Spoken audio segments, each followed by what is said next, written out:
Amin. Silakan duduk. Terima kasih.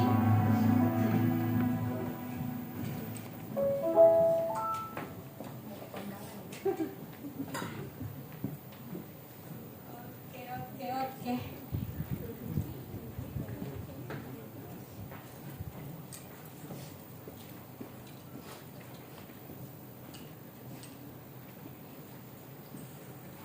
Shalom. Klik 2 kali aja. Oke, stop dulu. Shalom saudara-saudara. Kurang semangat. Shalom semuanya. Luar biasa. Selamat sore menjelang malam buat kita semua saudara. Siapa di sini yang datang dengan penuh hati sukacita dan damai sejahtera? Boleh dong aku lihat tangannya. Woi semua luar biasa. Tuhan Yesus memang luar biasa buat kita semua saudara ya. Ya, senang sekali. Tapi sebelumnya saya mau minta maaf saudara, tadi saya datangnya terlambat karena ada satu dan lain hal. Jadi tidak bercontoh baru awal ya. Maafkan saya saudara ya. Nah, minggu ini saudara, lebih tepatnya sekarang, saya mau ajak buat kita semua belajar hal yang menurut saya ini hal yang sulit dilakukan, tetapi kalau sudah kita lakukan tuh enak gitu saudara untuk kedepannya. Mengenai waspada. Ada yang tahu bukan dalam beberapa minggu lalu apa yang terjadi di Indonesia? Ada yang tahu saudara-saudara? Bencana apa yang terjadi di Indonesia minggu lalu sepertinya sih? Ada yang tahu? Siapa tadi yang menjawab? Betul, siapa tadi yang menjawab? Bunda, oke betul. Gempa di mana ada yang tahu saudara? Yang anak KGC pasti tahu, semalam baru kita bahas ini. Ketahuan deh. Gimana Ben, masih ingat? Sulawesi Utara, betul sekali. Kalau tidak salah itu dia 7,6 kalau nggak salah saudara. Bahkan BMKG juga menyatakan potensi tsunami karena ada 0,5 meter ya, kalau nggak salah.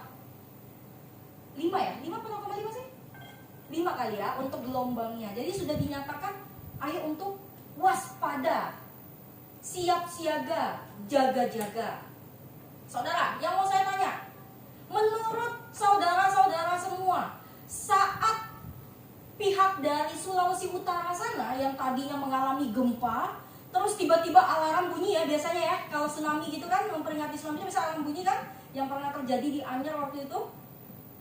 Saat itu hati dan perasaan orang itu bagaimana kira-kira saudara? Apakah mereka akan, oh ya udah kita tunggu aja, paling nanti kalau tsunami udah datang baru kita lari. Menurut saudara akan ada pemikiran seperti itu enggak? Kalau ada yang berpikir seperti itu, berarti dia punya kekuatan super saudara menurut saya. Temannya Avenger dia pasti. Bisa dengan selesai.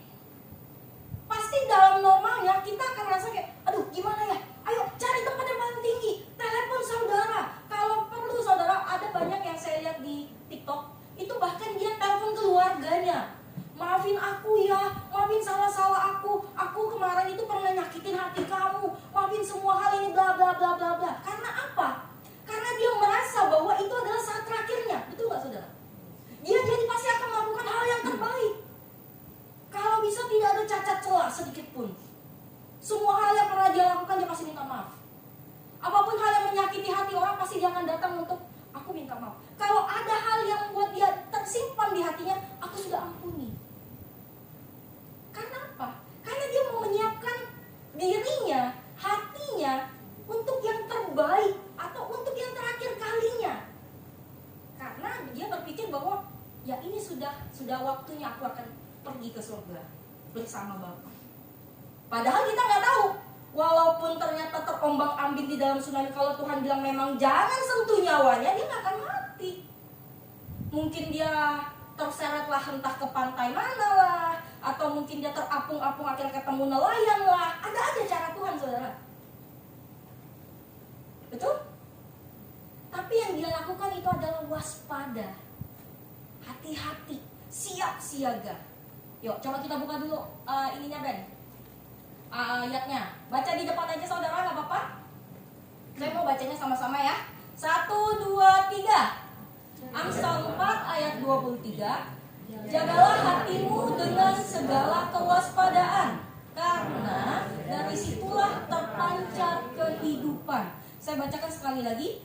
Jagalah hatimu dengan segala kewaspadaan, karena dari situlah terpancar kehidupan.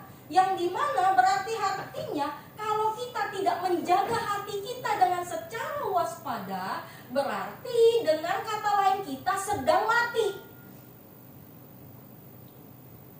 Betul saudara? Karena ayat-ayatnya mengatakan bahwa jagalah hatimu dengan penuh segala kewaspadaan. Kenapa sih Tuhan itu tidak bilangnya jagalah hatimu dengan waspada?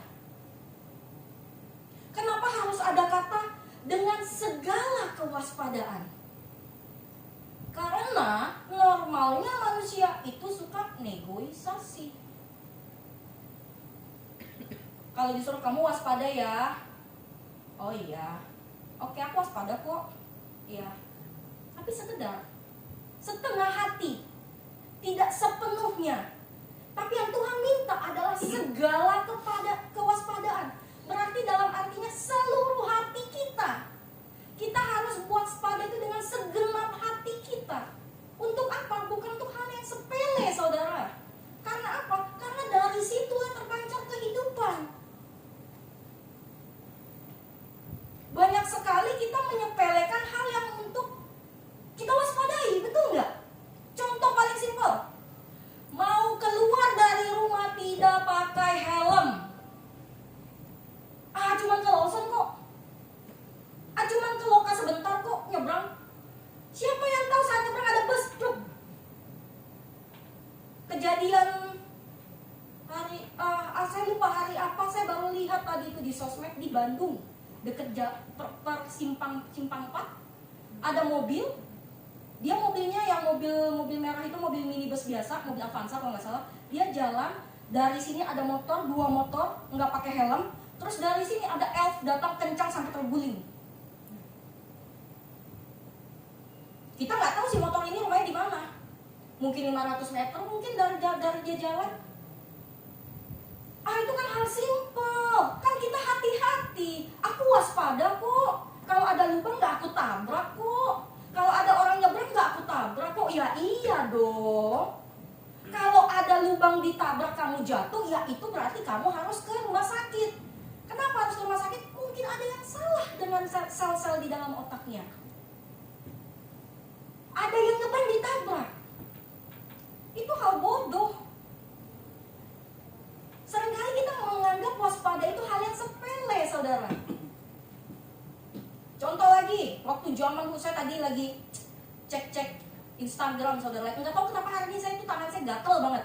Selesai siapin share ini, gatel banget pengen lihat Instagram, pengen lihat karena tapi biasanya di Instagram saya itu hanya kebanyakan tuh tentang golden retriever semua gitu kan. Tadi muncul semua berita-berita. Terus saya lihat, saya tuh ada highlight gitu kan ya di atas waktu nomor 2-nya kalau nggak salah tuh COVID. Nah, saya buka sampai saya tanya tadi ke mama saya, "Mah, waktu kami kena COVID, mama di mana ya? Kok nggak ada?" Saya "Oh ya, mama kan di Jambi." Jadi saat itu hari ini saya dan adik saya dinyatakan COVID. Mama saya baru mau pesan tiket saat itu mau pulang dari Jambi, dari Jambi ke Jakarta. Akhirnya kita telepon, "Ma, stay di sana aja. Kami positif COVID." Untung belum dibeli tiketnya saat itu. Dan saya mikir, saya itu di sekolah tidak pernah lepas masker sedikit pun, kecuali makan. Makan pun saya jauh dari yang lain. Karena apa? Karena saya itu berkecimpung atau saya itu kehidupan sehari-harinya banyak dengan anak kecil. Justru yang saya pikir kalau saya tidak menjaga diri saya, mereka akan kena karena saya. Betapa saya berdosanya dengan hal itu. Maka saya jaga banget diri saya saat itu. Saya pakai masker, saya minum vitamin, saya tetap olahraga di rumah. Nggak segede ini dulu saudara, masih slim 55 lah saat itu. Sekarang agak naik 20-20an lah gitu ya. Hidup saya sehat saat itu saudara. Kok kena? Rasanya sih, apa ya Tuhan? Oh iya, saya sih waspada, tapi nggak sepenuhnya. Sekali saya mulai colong, kayaknya boleh katanya dia nggak terlalu sering pakai masker. Ada kok yang nggak pakai, boleh lah sekali colong. Terus besoknya, oh sehat kok, nggak kena COVID. Akhirnya saya mulai blast, sampai akhirnya saya kenanya pun nggak tahu dari siapa, kayak dari adik saya tuh, emang luar biasa dia yang sakit saya yang jagain, akhirnya saya kena. Saya nggak waspada dengan sepenuhnya saat itu, padahal saya tahu kalau itu adalah hal yang urgent atau itu hal yang bisa mengakibatkan batu sandungan untuk orang lain. Kalau saya sakit, yang akan rugi siapa? Bukan hanya saya sendiri, tapi orang yang berhadapan juga dengan saya, yang bertemu dengan saya. Seringkali kita itu menegosiasi, Tuhan, gak apa-apa lah, aku segini aja deh waspadanya. Tuhan, gak apa-apa lah, kan aku tahu kalau itu nanti bisa, kalau misalnya itu berakibat fatal buat aku, ya aku gak akan lakukan. Gak apa-apa lah Tuhan. Seakan-akan kita yang tahu konsep hidup kita secara 100%. Padahal kita itu bukan apa-apa kalau bukan karena Kristus yang menjadikan kita sesuatu yang berharga. Kristus yang menjadikan kita itu serupa dan segambar dengan Kristus itu sendiri, saudara. Kalau bukan karena Kristus, kita tuh gak ada apa-apanya. Debu, gak berguna. Tapi karena begitu besar kasih Allah ke kita, Dia hembuskan nafas kehidupan, dan sampai detik ini saudara dan saya masih bisa menikmati kasih-Nya, menyembah Dia dalam hidup kita. Semuanya karena siapa? Karena Kristus. Jadi mari kita benar-benar memahami bahwa ayo kita lakukan dengan sepenuh hati. Ada kan ayat di Alkitab yang di Kolose 3:23 kalau nggak salah itu? Yang apapun yang kita perbuat harus perbuat dengan segenap hati. Seperti untuk Tuhan, bukan untuk manusia. Ayat itu jangan cuma kita baca aja terus ambil lalu, tapi benar-benar kita hayati, kita renungkan. Mari kita belajar sama-sama. Kamu emang siapa sih bisa bilang kayak gitu? Emang kamu sudah lakukan hal itu? Oke, saya katakan, saya jatuh bangun juga kok saudara. Namanya manusia. Siapa yang sudah sempurna? Manusia mana yang sempurna saudara? Yang sempurna saat jadi manusia itu hanya Yesus, nggak ada yang lain. Sepintar apa sih kita? Mau title kita berapa? S3? Profesor? Belum apa-apanya itu saudara. Sekaya apa sih kita? Seberapa banyak harta kita? 1T, 2T, 10T? Sepunya pengaruh apa kita sebagai jabatan? Direktur? CEO? Atau yang punya saham? Yang punya perusahaan? Itu kecil di hadapan Allah saudara. Kalau bukan karena Yesus, bukan karena Allah, benar-benar Dia memberikan kita kesempatan untuk kita bisa mempertanggungjawabkan apa yang Tuhan nyatakan, itu tuh gak akan bisa kita miliki saudara. Jadi kalau apapun sekarang yang sudah kita punya, ayo, come on, kita harus sadar, itu titipan. Selayaknya manusia normal, kalau misalnya dititipin sesuatu, harusnya dia akan jaga, betul? Gap, kamu dititipin dari Tuhan untuk menjaga KDSI. Menurut kamu akan memperlakukan KDSI seperti apa? Sembarangan? Enggak dong, ya kan? Kamu pasti akan menghormati, menjaga, ya dong, setulus hatimu. Karena itu titipan. Besar nggak tanggung jawabmu, Gap? Besar. Dia record, nanti papi dengar. Tuh. Jadi tanggung jawab yang seperti itu saudara. Kenapa sih kita hanya melabelkan atau mengkotak-kotakkan tanggung jawab yang harus kita lakukan dengan sepenuh hati? Oh, yang ini tanggung jawabnya karena hal ini dipercayakan oleh atasanku, biar aku bisa naiknya cepat. Oh, hal ini aku dipercayakan oleh orang tuaku, biar uang jajannya naiknya makin banyak. Oh, aku jaga ini karena pacarku kasih ini, dia dengan susah mati dia nabung gak makan itu selama sebulan, harus aku jaga dengan benar-benar. Yang relate biasanya ketawa. Sama saya lagi, aduh. Kenapa saudara? Karena tidak sepenuh hati. Konsep kita itu harus kita benarkan dulu. Makanya dibilang di sini, jagalah hatimu dengan segala kewaspadaan. Kenapa? Karena banyak hal yang akhirnya menjadi salah, banyak hal yang akhirnya menjadi jahat, itu bermula dari mana? Respon hati, saudara. Gak akan mungkin kok tiba-tiba saya akan melakukan hal yang jahat kalau tidak ada respon dari hati. Saya bilang, sombong banget sih tuh orang, baru juga segitu. Kalau kata bunda, pagi pak, saya tegur, dia cuma ngelengos aja waktu di cucian mobil. Sombong banget, mobil baru segitu, ya gak bun? Kalau respon kita salah, outputnya salah. Sedangkan kita untuk menjadi berkat, yang harus dirasakan seseorang apa? Outputnya. Maka jagalah hati kita dengan segala waspadaan. Kita baca dulu. Waspadaan. Waspada itu apa, Ben? Sekali. Lagi. Oke. Waspada itu ada 4 yang saya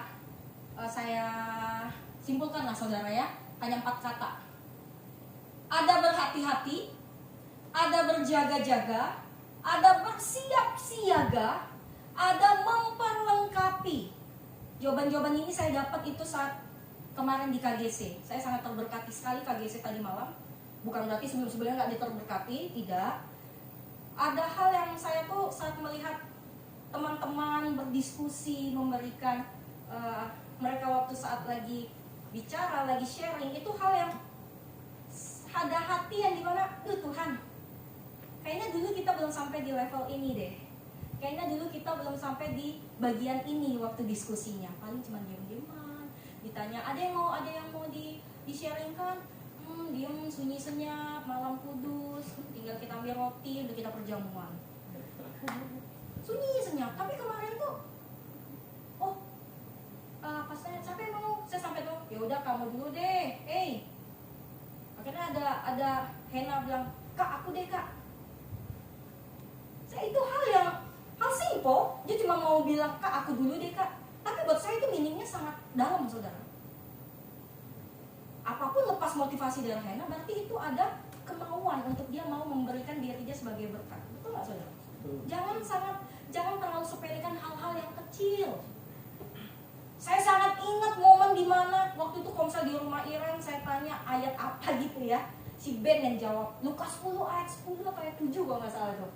Barang siapa setia dalam perkara kecil, maka dia akan dipercayakan untuk perkara yang besar. Mau bermimpi dengan bisa dipercayakan perkara yang besar, saudara? Setia dulu perkara kecil. Nggak bisa kita langsung yang besar tuh nggak bisa. Bisa nggak kalau misalnya kayak si Ben nih di rumah baru bangun udah siap masuk sekolah, terus tiba-tiba dia bilang cekling bisa langsung nyampe SDH. Bisa nggak saudara? Nggak bisa. Kecuali memang Tuhan langsung benar-benar menyatakan kuasanya yang ajaib langsung di depan Ben, Ben langsung tiba-tiba hilang dan muncul di SDH. Ya bisa saja kalau Tuhan yang bekerja. Tapi normalnya dia harus bareng maminya, pakai mobil, melewati macet di Atisa, nyampe lah ke SDH. Ada hal yang harus dilakukan, betul nggak saudara? Iya. Waspada, berhati-hati, berjaga-jaga, bersiap siaga, dan yang paling kena menurut saya saudara, yang paling kena banget itu nomor 4, memperlengkapi. Saat kita waspada, yang harus ada dalam pikiran kita itu bukan hanya bukan hanya yang penting saya dan keluarga saya itu tenang, yang penting saya dan keluarga saya itu aman, yang lain ya biarkan itu urusan mereka. Waspadanya kan ke keluarga saya saja. Tidak. Level kewaspadaan dalam Kristus itu tinggi saudara, tidak secetek itu.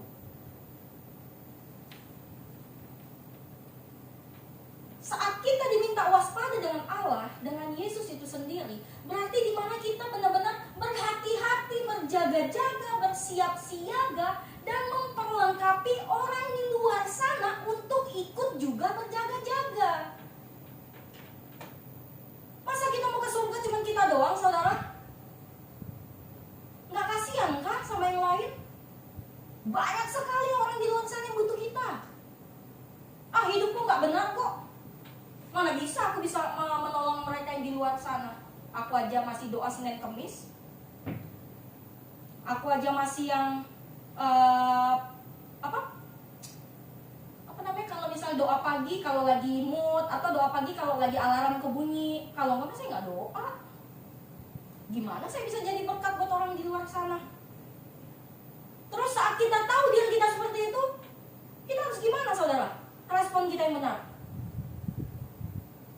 Jaga hidup kita, ubah yang salah. Bagaimana mungkin kita bisa menjadi kekuatan buat orang lain kalau kita aja nggak kuat? Bagaimana mungkin kita bisa memberikan jawaban kepada orang di luar sana yang membutuhkan jawaban kalau kita sendiri nggak tahu jawabannya apa? Kalau kita sendiri nggak punya jawabannya, gimana kita bisa bantu mereka, saudara? Nggak bisa. Kita dulu. Pastikan kita dulu.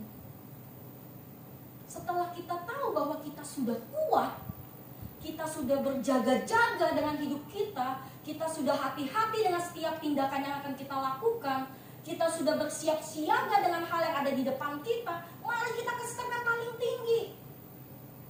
Memperlengkapi orang di luar sana agar mereka juga ikut berjaga-jaga, agar mereka juga ikut menjaga hati mereka, agar mereka juga bisa apa, saudara, yang paling tingkatan tinggi nanti, agar mereka juga bisa memperlengkapi orang lain lagi.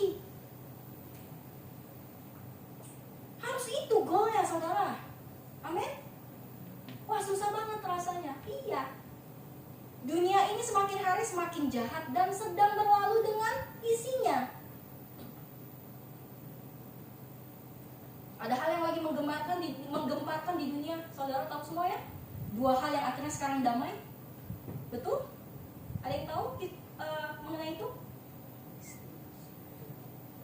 Sekarang mereka sudah damai, dan berarti Tuhan sudah semakin dekat, saudara.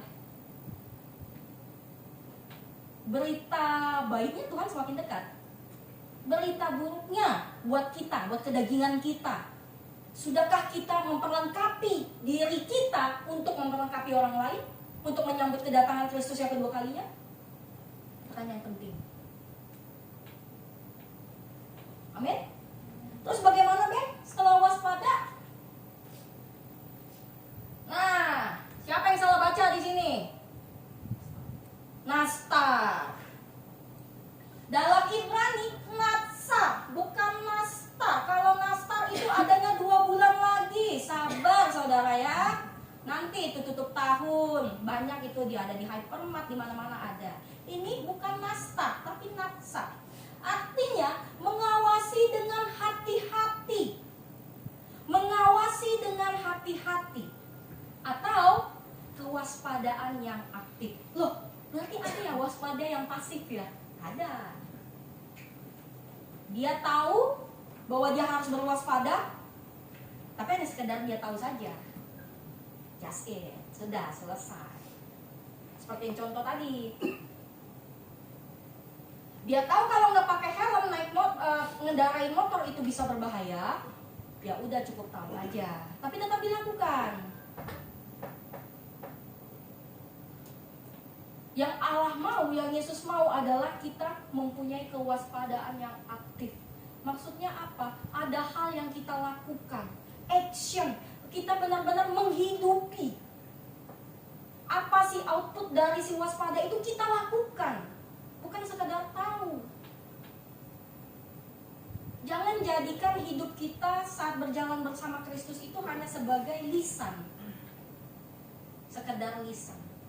Tapi jadikan itu suratan terbuka dari perilaku kita, dari gaya hidup kita lah, saudara.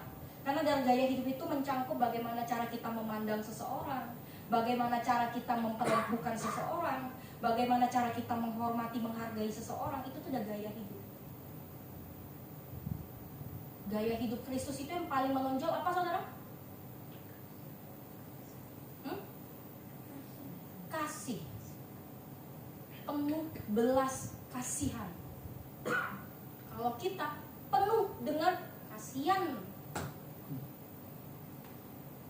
aduh teman aku lagi susah, ya kasihan ya dia, itu salah dia sih, yuk cabut. Padahal yang Allah mau bukan kasihannya, harus ada belas kasihan saudara. Kita harus punya hati yang dimana saat melihat seseorang itu sedang membutuhkan pertolongan, hati kita itu tergerak. Hati kita itu ada menggelitik untuk, aduh aku mau bantu Tuhan, tapi aku gak punya uang. Emang menunjukkan belas kasihan itu hanya dengan uang saudara? Enggak loh. Tidak semuanya bisa dibeli dengan uang. Tidak semuanya. Salah satunya adalah kebahagiaan. Kebahagiaan itu gak bisa dibeli dengan uang saudara. Kalau kita bilang, Tuhan aku gak punya uang, tapi aku mau bantu dia, tolong aku Tuhan, gimana? Kasih waktumu. Mungkin dia butuh kasih telingamu untuk dengar curhatan dia. Pergunakan mulutmu untuk memberikan saran yang membangun, yang tidak menjatuhkan dia. Kasih badanmu untuk bisa duduk di situ. Mungkin dia hanya butuh untuk menangis, tapi ada orang di sisinya. Ada kan orang seperti itu saudara? Saat itu dia nggak butuh orang itu untuk bilang kamu kuat ya, kamu ini ya, kamu itu ya. Enggak, cukup kamu diem aja, tapi temenin aku ya. Aku mau keluarin semua emosi aku dari nangis, teriak, marah dan segala macam. Sudah jadi berkat belum saudara? Sudah. Tidak sesulit yang kita pikirkan kan? Tidak harus mengocek uang yang, aduh tak ada Tristan lagi. Semalam dia mau cerita. Aduh kak bagaimana ini, kak tanggal 26 masih lama, uangku tinggal 30.000. Aduh, si Iren tanya, gimana kamu Tristan bisa hidup sampai dengan 30.000 sampai tanggal 25? Makan sehari sekali aja kak, sehari sekali aja gak cukup 30.000. Bukan hanya dengan uang.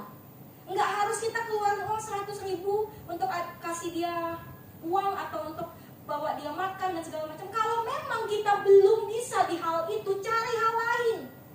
Jangan paksakan untuk hal itu. Jangan kita pinjam pula sama orang hanya untuk bisa pergi sama dia biar dengerin curhatnya. Itu salah. Tuhan kasih hikmat. Nggak begitu saudara. Amin. Amin. Lagi berpikir nih, siapa lah ya yang harus aku bantu ya? Saya harus cari orang yang mau saya bantu, tapi yang kayaknya dia nggak kaya raya, jadi saya nggak keluarin uang. Kita cari kayak gitu kan saudara ya? Oke, mengawasi dengan hati-hati. Sudah mengawasi, ditambah dengan hati-hati, itu baru menjadi kewaspadaan yang aktif. Double combo ini saudara. Lalu apa yang harus dijaga, Ben? Hati. Emang apa aja? Coba. Emosi dan perasaan. Terus, Ben? Ada 3 kalau nggak salah. Kehendak dan motivasi. Spiritualitas dan moralitas. Sabar, Pak. Sabar. Bentar lagi kok, Ben. Tenang. Hati itu cerminan dari ini, saudara. Emosi dan perasaan, kehendak dan motivasi, spiritualitas dan moralitas. Wah, itu sangat tinggi sekali yang nomor 3 itu saudara. Itu sudah step yang paling atas menurut saya. Emosi itu ada, emosi dan perasaan itu terjadi di dalam hati. Kok dia lama banget sih ini jemputnya nih. Udah lewat nih 5 menit nih. Kalau datang ya mau aku ocehin A sampai Z. Kalau ada di atas Z, itu lagi. Intermezzo, biasanya saya sering dengar itu di rumah. Terus kehendak dan motivasi saudara. Motivasi itu ternyata kalau ditarik itu kemana? Ke hati. Kalau motivasi kita salah, berarti hatinya lagi responnya salah atau benar saudara? Salah. Jadi kalau ada yang bilang, aduh aku harus perbaiki motivasi aku nih, kayaknya nggak cocok nih, aku nggak boleh seperti ini. Mungkin lebih tepatnya adalah aku harus benar-benar memperbaiki respon hatiku agar motivasiku benar. Seringkali kita langsung fokusnya ke yang ujung. Ini karena motivasi aku salah nih. Fix nih karena motivasi aku. Padahal motivasi itu ditarik dari hati. Nanti hati itu dari apa? Nanti kita lanjutin lagi. Kita kan hari ini sampai jam 7 kan? Ini seminar kan? Ya. Nah, yang ketiga itu adalah spiritualitas dan moralitas. Ternyata moral itu ditarik juga dari hati, saudara. Seringkali kan kita bilang memang gak bermoral deh orang itu sepertinya. Ternyata berarti hatinya sedang bermasalah, saudara. Jadi kalau disimpulkan, hati-hati dengan hati. Hati-hati dengan hati. Tuh, kita lihat ini ya. Ayo Ben, frekuensinya apa aja Ben? Oh, stop, satu aja. Saudara, kita hidup dalam satu hari ada berapa jam? 24, masih fokus. Oke, 24 jam. Kalau dinyatakan itu menjadi 100%, berarti kita harus cek dulu nih. Saya ada bikin bagannya nih. Ada untuk Allah, untuk keluarga, pribadi, dan lingkungan. Lingkungan ini apa? Lingkungan ini mencakup segalanya. Seperti pekerjaan, komunitas, orang di luar sana, pasangan, itu masuknya ke lingkungan. Kalau saya masukin di satu simpulkan, di sini saya buat yang paling tinggi itu Allah 60%. Ada 100%. Seringkali kita tidak waspada atau kita jatuh untuk hal-hal yang bodoh, hal-hal yang sederhana, hal-hal yang sebenarnya kita tahu sebenarnya kita bisa nggak untuk jatuh. Karena apa? Frekuensi ini. Hidup kita, waktunya banyaknya di mana? Dari 4 itu. Allah itu harus punya tingkatan yang paling tinggi, saudara. Kenapa saya bikin 60? Karena kalau 100%, kalau sudah ada yang 60, dia sudah pasti otomatis menang. Karena hanya sisa 40, dia 60. Pasti dia sudah, setidaknya kalau penuh dalam bulatan, dia pasti sudah hampir setengah lebih. Karena udah di atas 50%. Oke, saya bikin 60. Lalu keluarga 20%. 60 tambah 20 sudah 80%. Tinggal 20 lagi. Pribadi dan lingkungan saya bikin itu 10%. Akhirnya habis. Kenapa saya bikinnya pribadi dan lingkungan itu sama? Karena di saat kita benar-benar memperlengkapi diri kita, saat itu juga kita selaras, saat itu juga kita sejalan sedang memperlengkapi orang lain. Nah, yang harus kita ingat, saudara, adalah kebanyakan waktu kita persembahkan itu ke hal yang mana? Games dan lain-lain itu masuk lingkungan. Nongkrong dan lain-lain itu masuk lingkungan.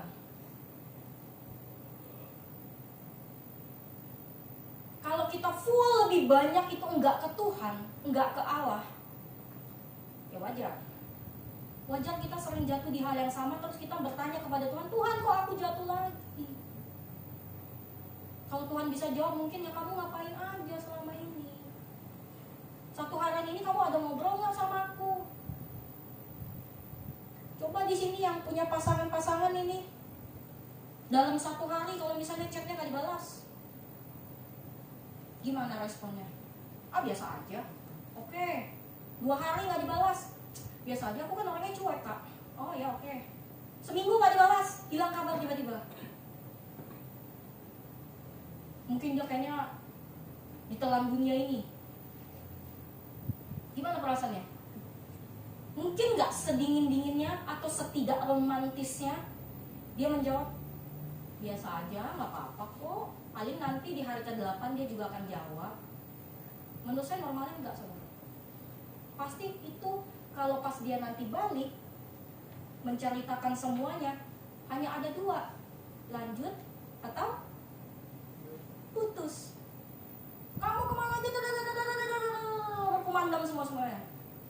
Dia jelasin, balik lagi, mau dia terima atau enggak penjelasannya. Kenapa ke Tuhan kita tidak melakukan hal yang seperti itu, saudara? Apa sih salahnya dari waktu kita yang 24 jam itu kita kasih waktu lebih banyak untuk Tuhan? Bukankah itu memang hal yang harus kita lakukan? Kita hanya kasih waktu itu, Tuhan minta tuh lebih tinggi saja, bukan sepenuhnya. Benar nggak? Enggak 100%-nya, enggak yang harus kamu ninggalkan keluargamu, kamu tinggal di hutan, hanya berdoa doang, berdoa, baca Alkitab, berdoa, baca Alkitab, kan kayak gitu kalau 100% hanya untuk Tuhan. Tuhan nggak minta begitu. Tuhan hanya minta buat Tuhan itu menjadi skala prioritas di dalam kehidupan kita. Tapi ada hal yang lain yang bisa kita berikan waktu kita untuk mereka, tapi Tuhan yang paling tinggi. Tuhan aja kasih nyawanya kok, saudara. Dia kasih semuanya untuk kita. Kita harusnya nggak layak hidup saat ini. Nggak layak kita bisa duduk di sini. Nggak layak kita bisa terima gelar kita. Nggak layak kita bisa simpan tabungan kita yang ada sekarang. Yang paling penting, nggak layak kita bisa sehat sampai detik ini, saudara.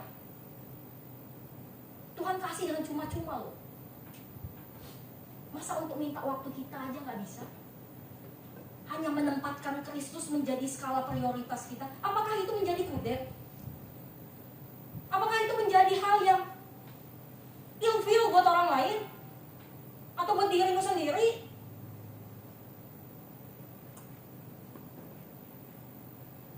Kristus harus punya skala paling tinggi, saudara. Ayo kita cek sama-sama. Dalam 24 jam ini, kita banyaknya di mana waktunya? Kenapa saya bikin nomor 2 keluarga? Karena yang bisa dan harus merasakan perubahan bahwa kita mengikuti Kristus, yang pertama adalah keluarga. Apakah Yesus jebret-jebret pas waktu lahir langsung bisa dia langsung ini melayani saudara-saudara?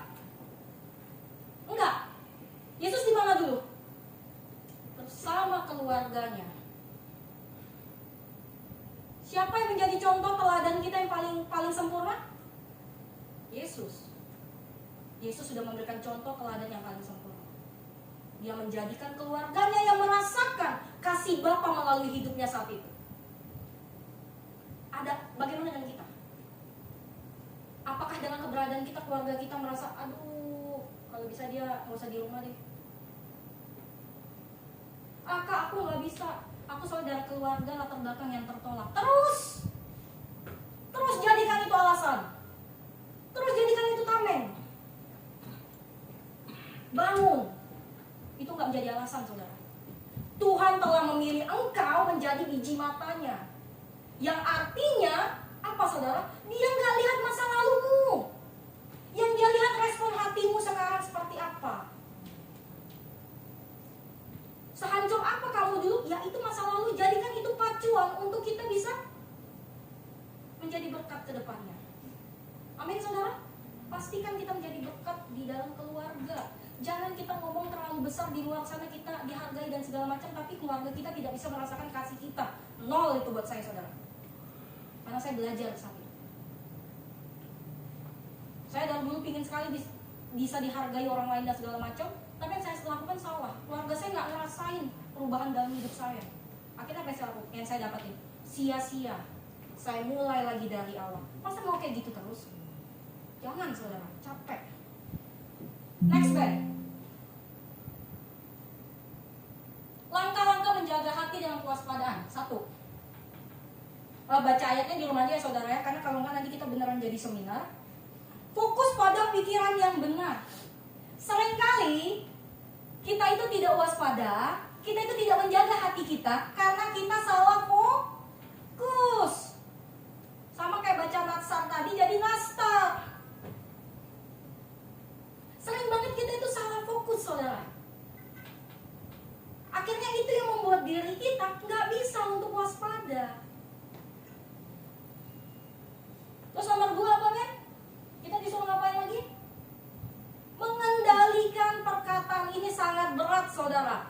Dengarkan baik-baik, ini sangat berat. Kenapa? Ini seringkali dianggap sepele atau dianggap kecil kecil buat orang lain, tapi impact-nya, efeknya sangat besar buat orang lain. Satu kata dengan dua intonasi yang berbeda akan sampai berbeda di orang yang sama. Betul? Contoh, saya lagi capek nih. Saya datang ke rumah, terus saya tanya ke mama, misalnya contoh, "Ma, ada makanan gak sih, Ma? Lapar nih kakak, Ma." Terus mama saya jawab, padahal nadanya begini, "Coba lihat aja di kulkas, Kak." Sebenarnya biasa aja ya jawabannya ya. Ada manggil tetap, ngasih tahu. Tapi kalau misalnya saya respon hati saya nggak benar, "Apaan sih, Ma? Kan aku nanya, kok bilangnya ambil aja di kulkas?" Ya bilang aja lagi nggak ada, Kak, atau apa kek. Akhirnya yang tadinya sebenarnya itu nggak masalah menjadi masalah buat kita hanya dengan salah perkataan. Banyak banget yang akhirnya itu jadi bermasalah hanya karena perkataan, saudara. Betul nggak? Maksud aku tuh nggak begitu loh. Makanya kamu ngomongnya yang benar dong bahasanya. Pilih bahasa yang tepat dong. Ini kan sampai ke akunya berbeda. Kamu pakai intonasinya yang benar dong. Kan aku lagi capek. Saat kita belajar untuk mengendalikan perkataan, itu sama saja kita sedang mengendalikan kehidupan kita. Karena mulutmu harimau. Hati-hati dengan apa yang kita keluarkan.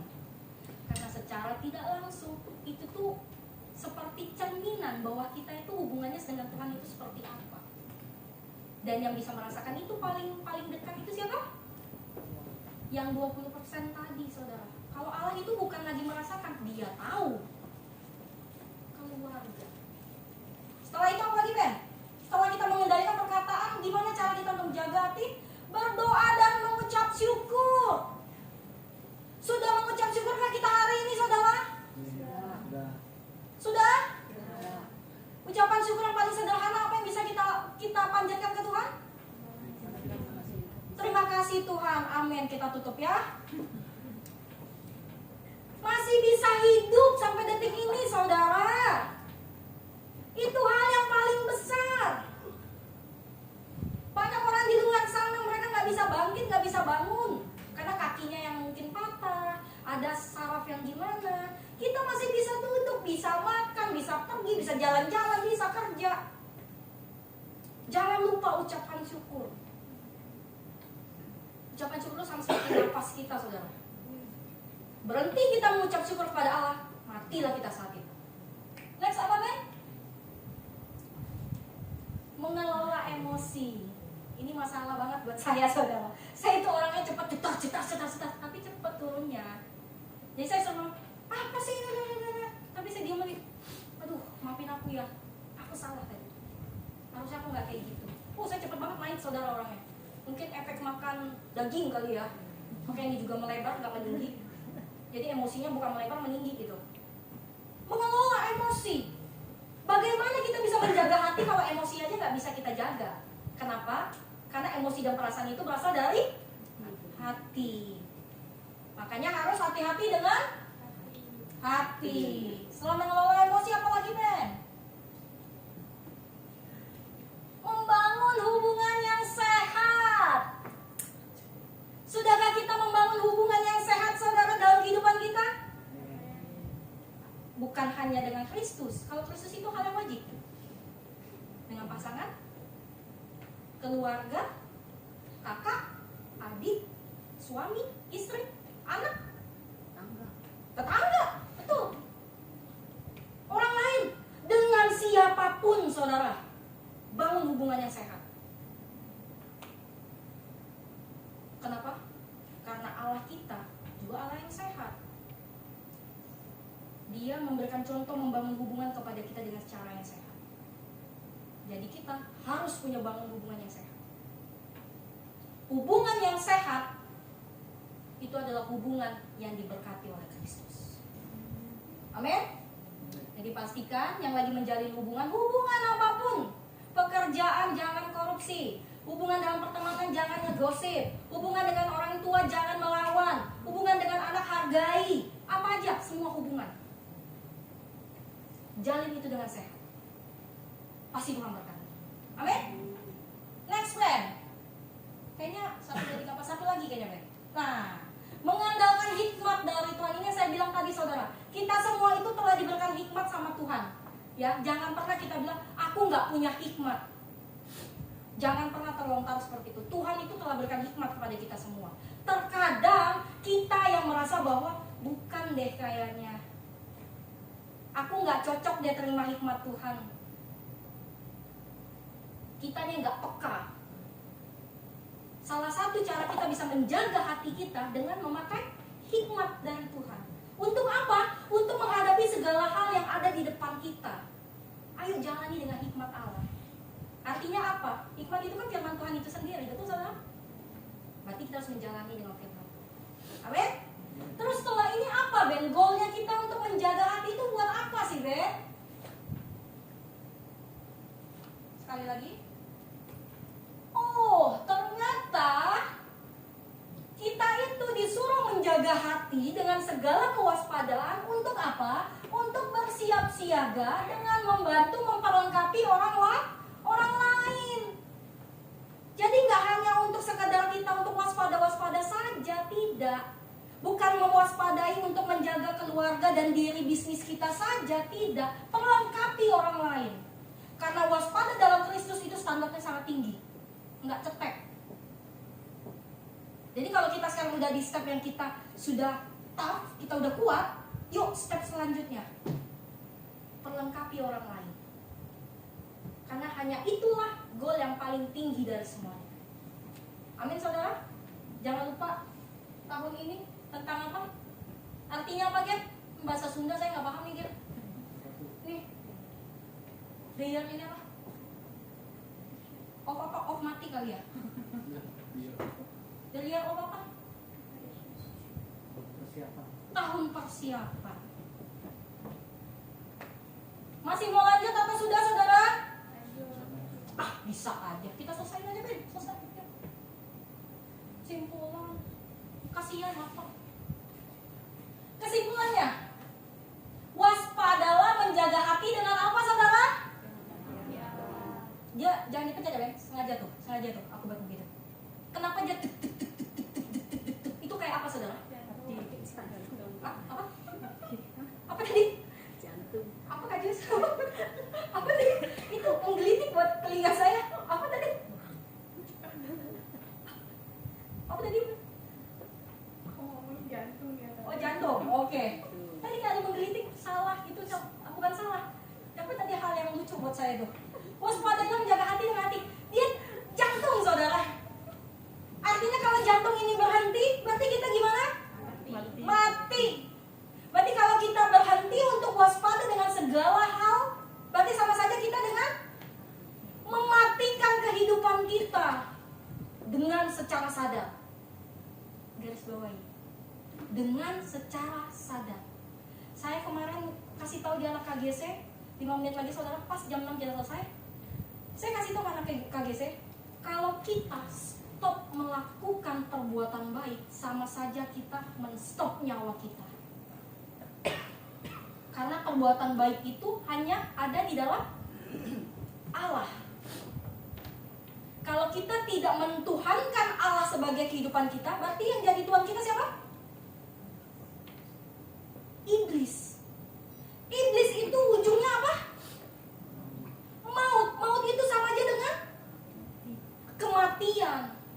Jadi kalau kita men-stop perbuatan baik, saat itu kita sedang men-stop nyawa kita, saudara. Jangan main-main dengan perbuatan baik. Karena apa? Karena Allah, karena Yesus itu memberikan belas kasihannya. Bukti nyatanya dari perbuatan baiknya. Dia jalan. Gak ada yang mau mati sekarang kan?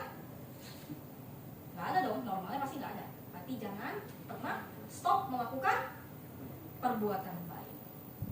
Oke, Ben. Selesai kayaknya ini. Oke. Di Disuruh apa saudara? Hati-hati dengan hati.